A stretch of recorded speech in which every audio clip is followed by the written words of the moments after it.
Hey, what's going on, guys? This is Anthony with themovieblog.com, and I'm back here with another video. This time I'm going to talk about Zack Snyder's Justice League. Now, this was a huge release over this past weekend. A lot of people have been talking about it. You've probably seen this movie appear in your timelines more than you want to admit. Can't stomach it anymore. Me, I can't get enough of this movie. I love it. So I'm going to do a quick little talk about this film. This isn't going to be an official review, so we're going to have the opportunity to just talk about this film unhinged. So let's dive in. Now, if you guys see me looking down, it's because I have my laptop here. I just want to take a look at my notes, but let's keep the conversation moving. Now,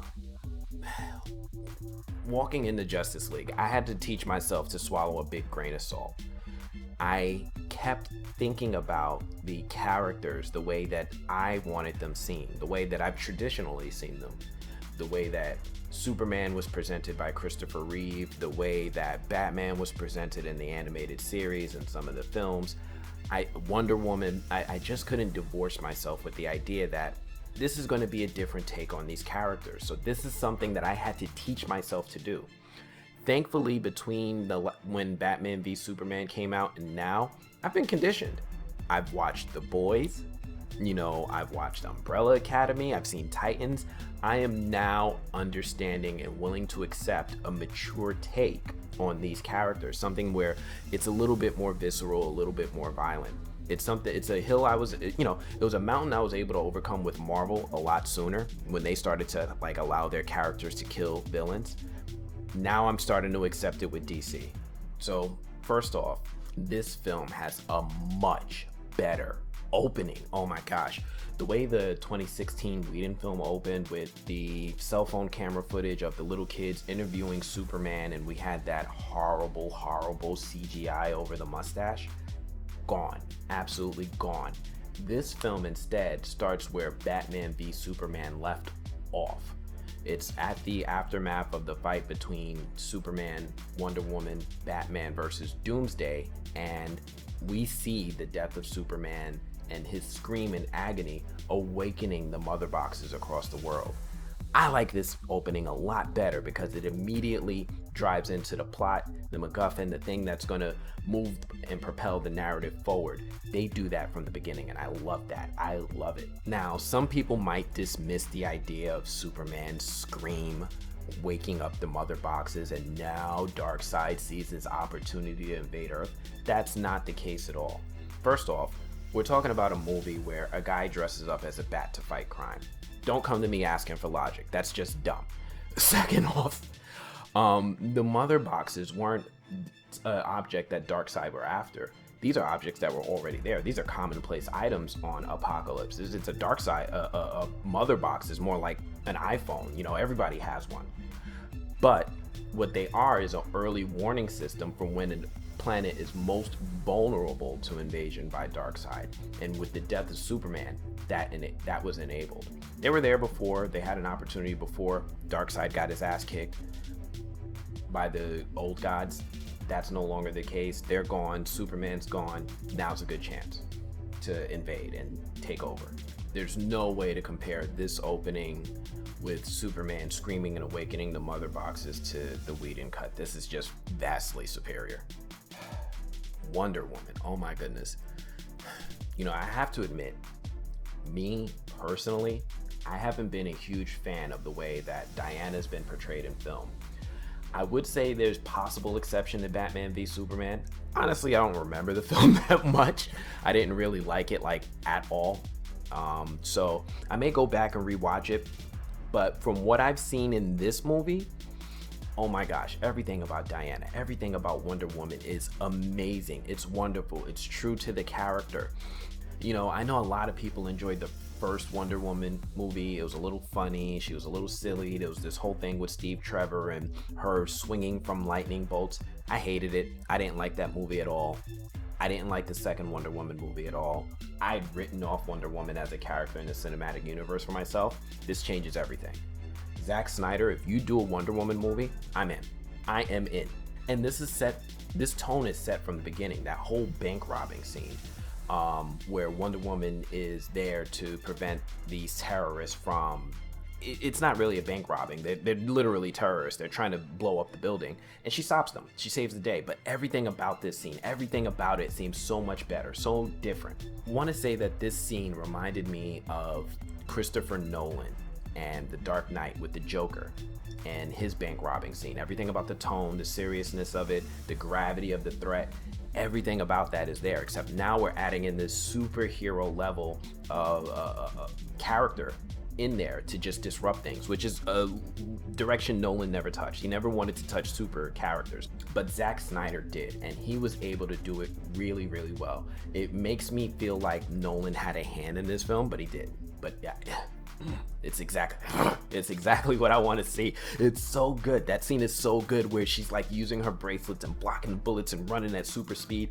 We get to see all of her powers on display: her speed, her flight, her strength, and her warrior instinct. The way that she just manhandled these threats, these guys. When she throws people around, you see the blood splatter, and you understand that Wonder Woman doesn't really care if you die. Right? That's a whole thing about her character that I like, that's different than the other characters. Even in the comics, she's a lot more willing to kill, right? She's a warrior through and through. She's thousands of years old. She's seen it all. She's done it all. She's okay with saying, you know what? This guy is not redeemable. He's got to die. I love it. It's here. But man, I know I'm not the only one. I know I'm not the only person who got super excited whenever she came on screen and we hear that music in the background, that Amazonian music where it's like, you know, I just would wanted to do my own Xena cry. Anytime the Amazons came on screen, I got excited, especially Wonder Woman. Huge improvement from development of the character, huge improvement on the handling of the character. This is hands down my favorite take on Wonder Woman. I love it. I hope to see more of this. I hope the people at Warner Brothers are paying attention. Patty Jenkins, Gal Gadot, look at what happened in Zack Snyder's Justice League. Take notes, apply that to whatever you're doing for Wonder Woman 3, because Wonder Woman 84 was not it. Then there's, I'm gonna go on to each individual character. I just want to touch on my take on them, but then there's everything, and I mean everything with Cyborg. The way they mistreated and mishandled this character in the first film is remarkable. It's mind-blowing. How could they screw this up so bad? I gotta tell you, like, when I saw Ray Fisher in the first film and he was talking, and you know, I was like, you know, he's like lucky to be there. Like, he didn't deserve to be on this. I don't know. I just didn't feel like him as a character belonged in the Justice League movie. I didn't think he deserved it. I didn't think he earned it. I didn't think he had the talent for it. And nothing in that first movie made me feel like he was justified to be there. Fast forward to Zack Snyder's Justice League. This changes everything. Everything's different. His character motivations, his backstory, and honestly, his most interesting moments were edited out of the original take of the film. Everything that adds it's crazy to think how integrated Cyborg's character is with the plot, with the mother boxes, with Apocalypse, with Darkseid, and they cut it all out. They cut everything out. But this film restores it, and we get to see exactly what was planned. Now everything makes sense. And I can't help but wonder why these things were removed in the first place. It almost makes me feel like it was malicious. It's like, you're not helping the movie by taking this out. You're hurting the movie by taking this out, but you took it out anyway? What, you just didn't like Ray Fisher? Like, what's going on? You know, a standout example of this is like when Silas Stone, Cyborg's dad in the film, starts explaining his powers. And they talk about, you know, how the strength and the ability to flight is just the tip of the iceberg. And they start going into those cool scenes where he's like going into the internet and going into history and showing us what he's capable of doing with his powers. These scenes are critical. They're critical to the development of his character because they show us more insight into his relationship with other people, with his teammates, with his father, and how he helps propel the plot. And it's critical storytelling. Critical stuff, and I can't believe it was removed, but adding it back, oh my gosh, how much it adds to this movie. Now I care more about the mother boxes. Now I care more about the keep away game they're playing with Steppenwolf, because he has a tether with his father based off of this object. How did you remove that? Hell, even the scenes with Ryan Choi with Silas Stone are fun and added like the character. I don't even know who played Ryan Troy. I'm gonna look it up, but this guy's funny. He has great comedic timing. He just had like little one-liners like, yep, that's me, micros physics guy, that's me, yep, that's what I do. And I love that humor. It's nice, it's perfect, it's well timed. He delivered it so well, and it also was able to kind of set up for a future movie for the Atom without taking away from this film. It didn't even distract me. It wasn't like when Batman v Superman and we saw the scenes with Aquaman, the Flash, and Cyborg in that little computer screen. That was disruptive. This is actually seamless. But I gotta add in more. Everything with Silas Stone that was cut out was a travesty. When they added it back in, it makes so much sense. It makes the movie so much better. They add value to Star Labs. They add value to the mother boxes. There's that scene where the Justice League is breaking into the Kryptonian ship to try to resurrect Clark Kent. And there's that moment where Cyborg sees his dad in the hallway. He doesn't say a word. I'm not speaking to you. He doesn't say a word. It's just so powerful. And when his dad sees him, he just does an about face. He's like, you know what, I gotta help my son. I was gonna try to stop people from evacuating, but clearly they're doing this. They need this privacy. I'm gonna help my son above all else. He starts making that call and he's like, everybody get out of the building. This is a real threat. And it touched me. It touched me in the feels deep. It was so powerful. As a dad, I love these moments when fathers are willing to sacrifice for their sons. They speak to me. I love this moment. I love it. I love it. I'm glad they added it back. Then there's Barry Allen. Oh my gosh. I love how they handled Barry Allen in Zack Snyder's cut. The way they introduced him with him trying to get a job with the car crash or train or truck crashing into Iris's West, or about to crash into Iris West. Everything about that, it's humorous, it's fun, it's funny, it showcases his powers. It shows just how fast he is because like he waited to the last second to act. And it made him a little creepy, but it also shows how like he's weird. He's not a he's a little nerdy, he's a little off, he's a little very quirky. A little creepy, but he's fun, he's funny, he's way better than he was as far as the Whedon cut where he was very slapstick, very goofy, kind of tripping over everything, clumsy. This one is not so clumsy. He does fall once or twice, but nowhere near as bad, nowhere near as much as he was in the first film. Doesn't seem useless. He actually seems like a huge added value. Plus, he looks better in this movie. Like, the first movie, I just can't shake the way that Barry was running and his arms was all doing this every step he took as if he didn't know how to walk.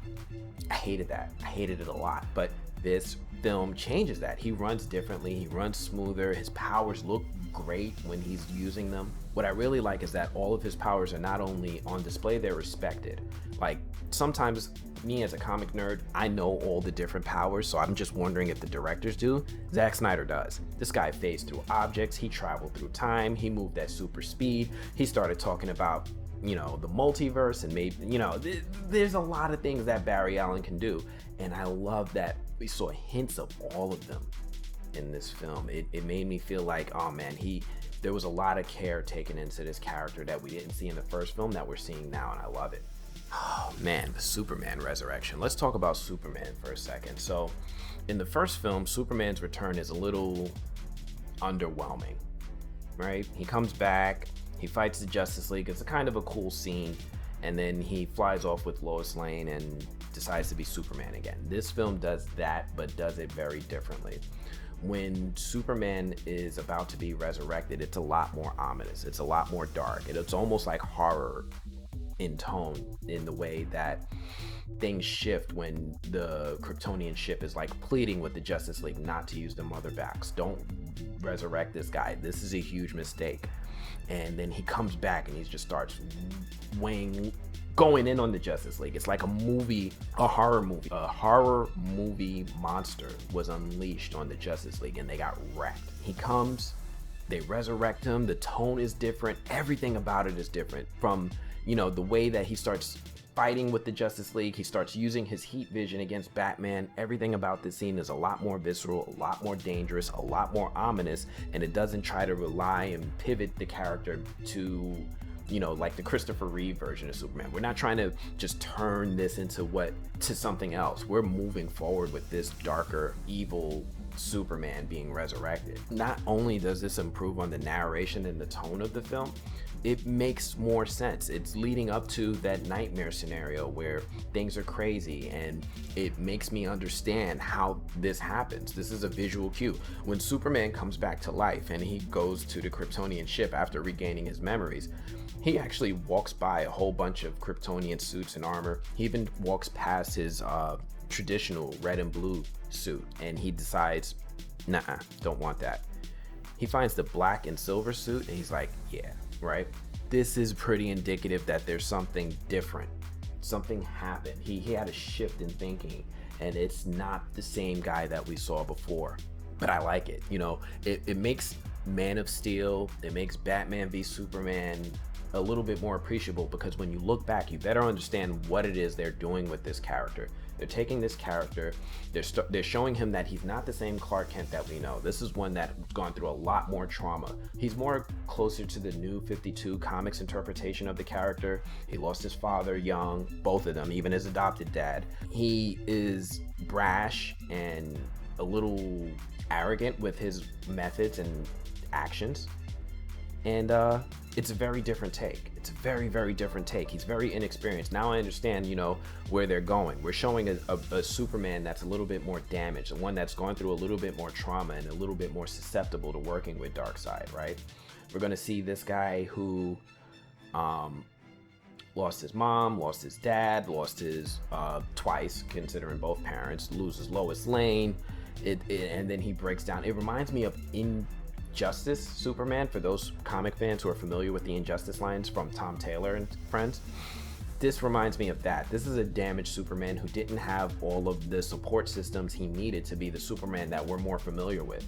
Like when you think about the Superman from the Christopher Reeve or the animated series, that guy had two parents, Ma and Pa Kent.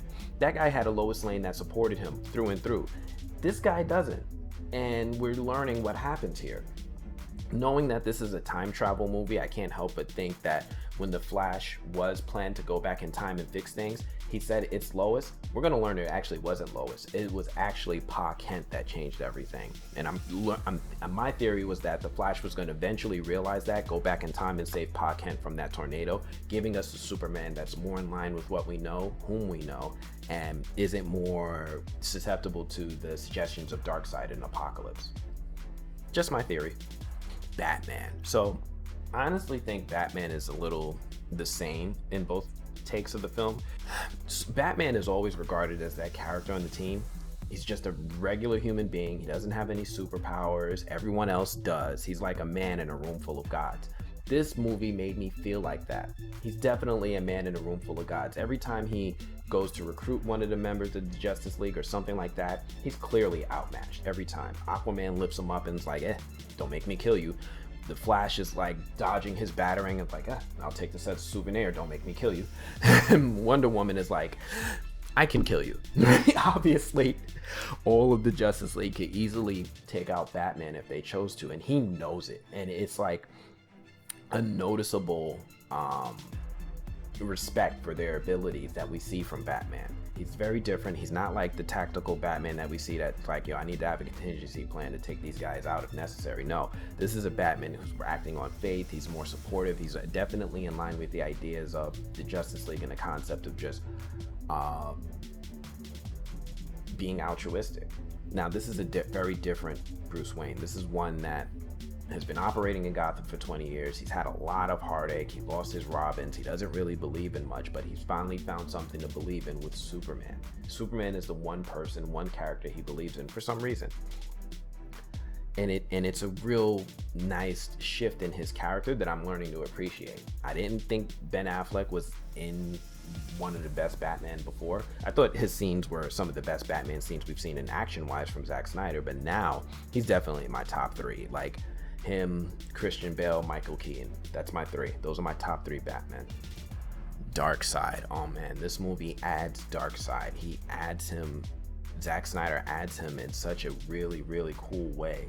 So initially when Joss Whedon released the Justice League movie, we had that scene where it was Steppenwolf fighting against the Amazons and the Greek gods and men and some Green Lanterns. And in Zack Snyder's version, it wasn't Steppenwolf, it was Darkseid. So they did a character swap there. And that whole scene, that whole fight, that whole battle, all the battles really, but that whole scene just adds so much to the character of Darkseid. Not only do we see him as like an imposing, ominous threat, but we also see that he's vulnerable, he's susceptible, he can fall.